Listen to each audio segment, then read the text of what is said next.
Hello witches, and welcome back to my channel. Today I'll be discussing energy sensing. Energy sensing is a basic but very important practice in witchcraft and magic. It's really the foundation of all magic and spell working.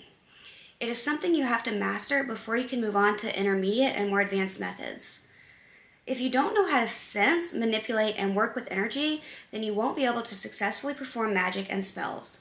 Let's talk about energy and some techniques on how to sense it.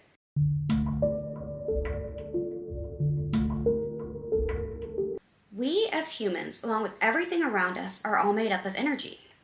We can work with and manipulate this energy to help assist us in manifesting physical change through witchcraft and magic.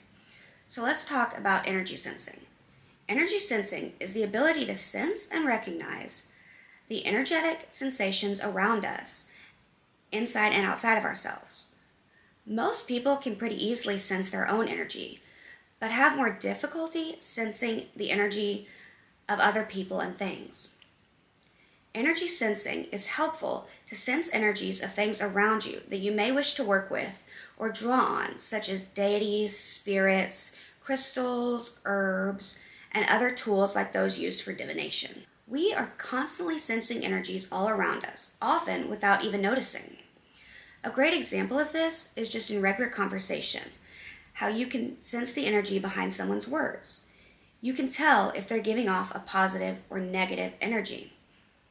You can tell the difference between someone saying hello in a positive way and someone's being like hello in a more negative way, even though the actual word they're saying is the same. Because the energy behind it is different, you can tell a difference. You can sometimes even feel the energy of a space. Like if you walk into a room, you might be able to tell that people were just talking about you or about something they don't want you to know about because of the feeling of the energy of the room when you walk in. Like, when you walk in a room and you just feel that kind of awkward energy. When I first started on my witchcraft journey, working with energies was something I focused on a lot. I'm going to share an exercise with you that I learned as a beginner and found very helpful, and I hope you'll find it helpful too. So as far as I know, this is called the energy ball technique or energy ball exercise. It may have other names, but that's what I have always known it as. So the first thing you do is to get in a comfortable position. Personally, I would usually do this sitting down just because I find it easiest. Now try to visualize and feel the energy within your body. I tend to sense mine best kind of at my core, I know you can't see this on camera, well you can sort of see my hand, but at my core, kind of right above my belly button. However, you might sense yours in your heart region, around the heart chakra, in your chest, maybe in your third eye, or wherever else. I tend to see my energy as kind of a glowing, pulsing ball of blue-white light, but you might see yours in a different color or a different way. I know some people describe seeing theirs as sort of like flowing water. So however you see it is perfectly fine. So close your eyes, and once you're able to clearly visualize your energy, it's time to try to actually move it. Oops, had to change memory cards. Okay, so focusing on the energy, concentrate on slowly moving it from your center, or wherever it is you feel it, into your hand. I visualize it slowly moving from my core up to my chest, then kind of sideways into my right shoulder, down my arm, and into my hand, sort of as if it's in your palm, right? Like you're kind of holding it. Most people will be able to move it more easily to your dominant hand, but use whichever hand feels right to you. I like to use my right hand because it's usually the easiest for me. So once the energy is in the palm of your hand, you should be able to feel it there. It's different for everyone, but it might feel like a tingling, a pulsing, a vibrating, or a warming sensation. Next, bring your hands together, slightly cupped in front of you, sort of like a loose prayer position. You can rest your fingertips together if you want, but you don't need to put your hands completely flat together like that. Leave a little bit of space. I'm going to take my ring off real quick because it's a little loose and it's getting in the way.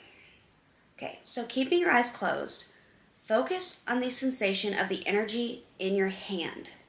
Separate your hands just slightly so there's a very small gap between them, about a centimeter wide. Focus on pushing the energy ball out from your dominant hand, or whichever you're using, into the space between your hands. It'll feel different depending on the person, but instead of it being like inside your palm or just like right on your palm, you want it to be solidly between your two hands, like in a ball, right? So you can visualize and really feel the energy ball between your hands when you can. Slowly move your hands farther apart, like centimeter by centimeter, and see if you can still feel it. Once you're comfortable, you can move them slightly farther apart and keep focusing on the feeling of the energy.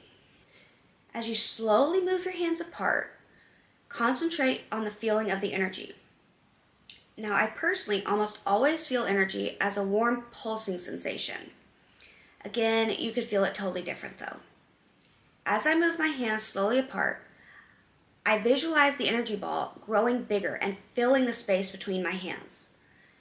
As a beginner, it's probably best to only move your hands about 10 centimeters or around 4 inches apart, because the further apart you move your hands, the harder it is going to be to sense the energy. And if you move them too far apart, you could have the energy totally just dissipate and you could lose it, and that's not something you want to happen. Once you've gone about 4 inches apart, or as far as you feel comfortable, might be less than 4 inches, then start slowly moving your hands back toward each other. As you move them back together, focus on condensing that energy ball down again. Make it smaller and tighter as your hands get closer together. Once your hands are almost touching, absorb the energy ball back into your hand. Traditional thinking is that your dominant hand, which for most people is their right, is the hand that sends energy out, where your non-dominant hand, or the left for most people, receives or pulls in energy. So for most people, you'll be absorbing the energy into your left or your non-dominant hand. Again though, use whichever feels best to you. So if you're sending from one hand and receiving from the same hand, that's fine. Or if you're sending from one and receiving from the other, that's fine as well. As long as it feels comfortable and most natural to you, that's what you should be doing. For me, because I've been practicing this for so long now, I'm really able to sense the energy and use both my hands to send and receive. For me though, it's easiest to absorb energy in my right hand, but I can send it equally well with both my right and left. It probably helps that I'm kind of ambidextrous. I write with my right hand, but I do pretty much everything else with my left, so they're kind of both dominant hands in a way. So that's probably helpful in that. So the more you practice energy sensing, the better at it you will get. When you first start, you might not be able to feel very much energy or form it into a ball at all, and that's fine.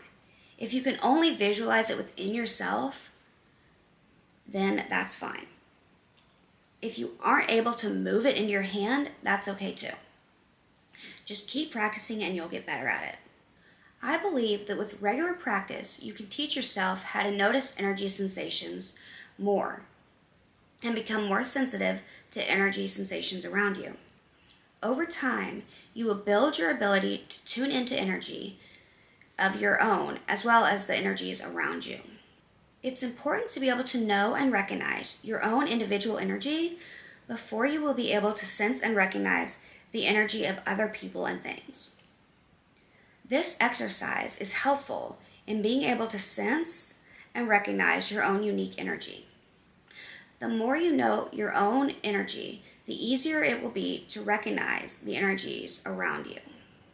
So keep practicing, and we'll talk more about energy again in a future video with a part 2 to this exercise technique. Thank you so much for watching. I would really appreciate it if you would subscribe and leave a comment down below. If you have any questions, I will try to answer those as well. If you want to be notified every time I upload a new video, hit the bell icon. Bye, witches!